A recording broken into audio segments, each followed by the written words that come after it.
Good morning, everybody. This morning I sent a budget to Congress for the coming year. It's a budget that reflects the serious challenges facing the country. We're at war. Our economy's lost 7 million jobs over the last 2 years, and our government is deeply in debt after what can only be described as a decade of profligacy. Now, the fact is, 10 years ago, we had a budget surplus of more than $200 billion, with projected surpluses stretching out toward the horizon. Yet over the course of the past 10 years, the previous administration and previous Congresses created an expensive new drug program, passed massive tax cuts for the wealthy, and funded 2 wars without paying for any of it, all of which was compounded by recession and by rising health care costs. As a result, when I first walked through the door, the deficit stood at $1.3 trillion, with projected deficits of $8 trillion over the next decade. Now, if we had taken office during ordinary times, we would have started bringing down these deficits immediately.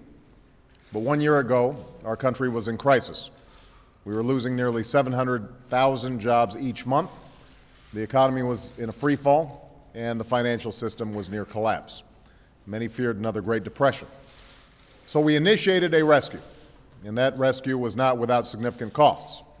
It added to the deficit as well. 1 year later, because of the steps we've taken, we're in a very different place. But we can't simply move beyond this crisis. We have to address the irresponsibility that led to it.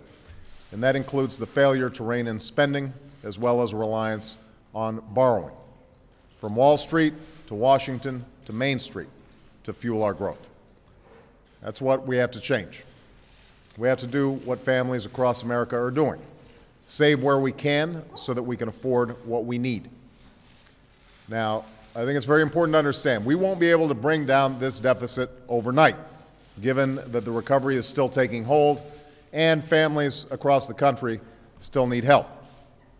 We will continue, for example, to do what it takes to create jobs. That's reflected in my budget. It's essential.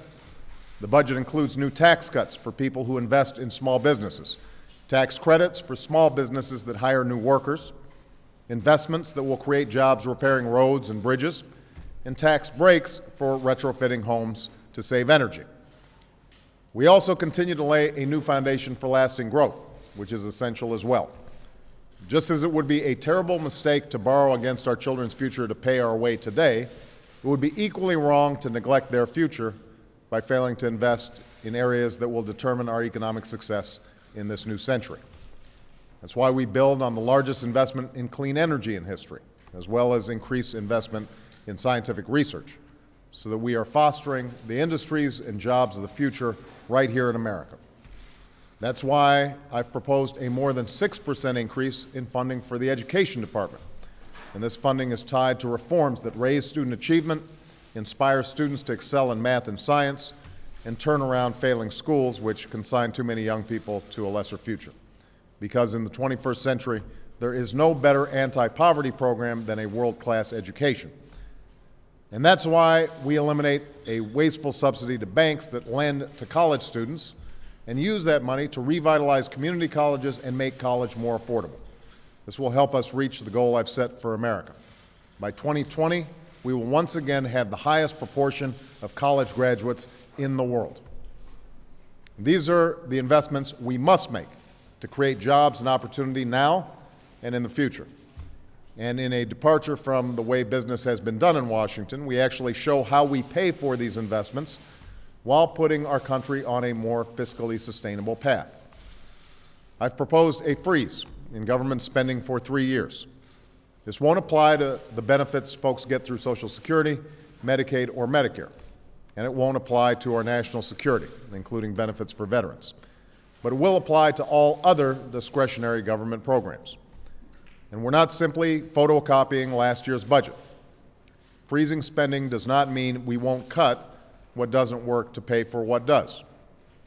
We've gone through every department's spending, line by line, item by item, looking for inefficiency, duplication, and programs that have outlived their usefulness. That's how we freeze discretionary spending. Last year, we found $17 billion in cuts. This year, we've already found $20 billion. Now, some of these cuts are just common sense. For example, we cut $115 million from a program that pays states to clean up mines that have already been cleaned up. We're also cutting a Forest Service economic development program that strayed so far from any mission that it funded a music festival. And we're saving $20 million by stopping the refurbishment of a Department of Energy Science Center that the Department of Energy does not want to refurbish. Other cuts, though, are more painful because the goals of the underlying programs are worthy. We eliminate one program that provides grants to do environmental cleanup of abandoned buildings. That's a mission I support, but there are other sources of private and public funds to achieve it. We also eliminated a $120 million program that allows folks to get their earned income tax credit in advance.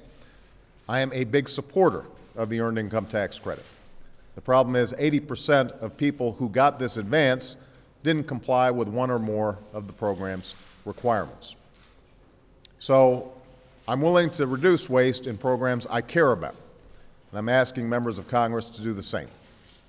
I'm asking Republicans and Democrats alike to take a fresh look at programs they've supported in the past, to see what's working and what's not, and trim back accordingly. Like any business, we're also looking for ways to get more bang for our buck by promoting innovation and cutting red tape. For example, we consolidate 38 separate education programs into 11. And last fall, we launched the SAVE Awards to solicit ideas from federal employees about how to make government more efficient and more effective. I'm proud to say that a number of these ideas, like allowing Social Security appointments to be made online, made it into our budget. I also want to note, even though the Department of Defense is exempt from the budget freeze, it's not exempt from budget common sense. It's not exempt from looking for savings. We save money by eliminating unnecessary defense programs that do nothing to keep us safe. One example is the $2.5 billion that we're spending to build C-17 transport aircraft. 4 years ago, the Defense Department decided to cease production because it had acquired the number requested, 180. Yet every year since, Congress has provided unrequested money for more C-17s that the Pentagon doesn't want or need. It's waste, pure and simple. And there are other steps we're taking to rein in deficits. I proposed a fee on big banks to pay back taxpayers for the bailout. We're reforming the way contracts are awarded to save taxpayers billions of dollars. And while we extend middle-class tax cuts in this budget, we will not continue costly tax cuts for oil companies, investment fund managers, and those making over $250,000 a year. We just can't afford it. Finally, changing spending as usual depends on changing politics as usual. And that's why I've proposed a bipartisan fiscal commission, a panel of Democrats and Republicans who would hammer out concrete deficit reduction proposals over the medium and long term, but would come up with those answers by a certain deadline.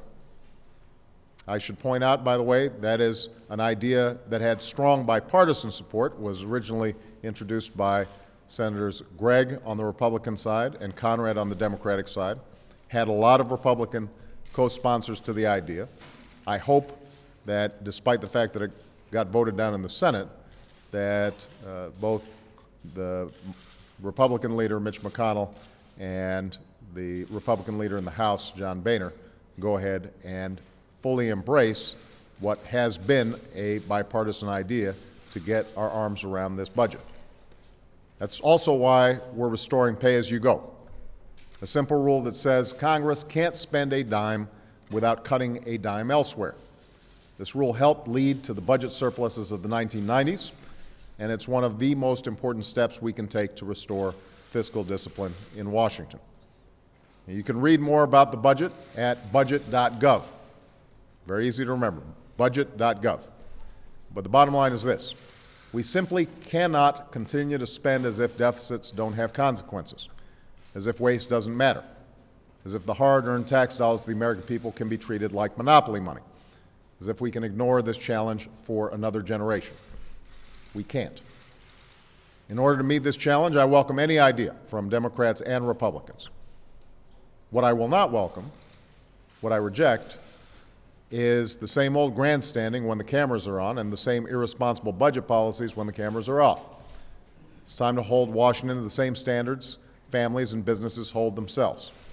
It's time to save what we can, spend what we must, and live within our means once again. Thanks very much.